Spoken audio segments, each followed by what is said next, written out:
2 ans déjà que les discussions ont commencé entre Nokia et Alcatel-Lucent. Désormais, elles sont en passe d'aboutir à la création d'un géant mondial des télécommunications avec plus de 100 000 salariés dans le monde. Le gouvernement estime ce soir que c'est une chance pour le groupe français, mais les syndicats ne cachent pas leur inquiétude pour l'emploi. Jérôme Bazin. 2 PDG reçus à l'Élysée, preuve que l'État surveille de près et depuis longtemps le mariage annoncé entre Nokia et Alcatel-Lucent. Notre constat collectif est que Alcatel-Lucent, pour réussir, avait besoin de se rapprocher d'un autre acteur européen. Et donc, c'est cette stratégie que nous avons accompagnée.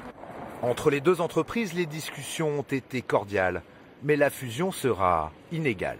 En bourse, Nokia pèse aujourd'hui 30 milliards d'euros, presque 3 fois plus qu'Alcatel. Il s'agit bien d'un rachat. Pour le Finlandais, Nokia, c'est une renaissance. L'ex-coqueluche du portable a raté le virage des smartphones, mais depuis 3 ans, il réussit sa mutation dans l'équipement de réseau. Le même secteur qu'Alcatel, en pleine crise, depuis sa fusion ratée avec l'américain Lucent, 18 000 emplois supprimés dans le monde en moins de 10 ans. Le marché des infrastructures télécom est dominé par une guerre des prix, notamment depuis l'arrivée des acteurs chinois sur le marché. Il devient difficile de concurrencer les acteurs chinois qui ont des coûts de revient totalement différents.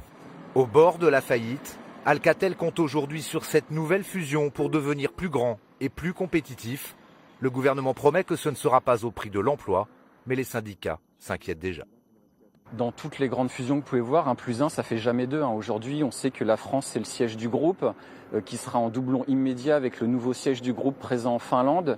Il y a des tas de fonctions support dans les livraisons clients et autres qui seront en doublon. Non, aujourd'hui, on aborde plutôt ce dossier avec une grande prudence et de grandes craintes.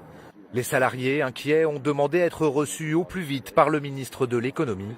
Les 2 entreprises pourraient annoncer dès demain les détails de leur accord.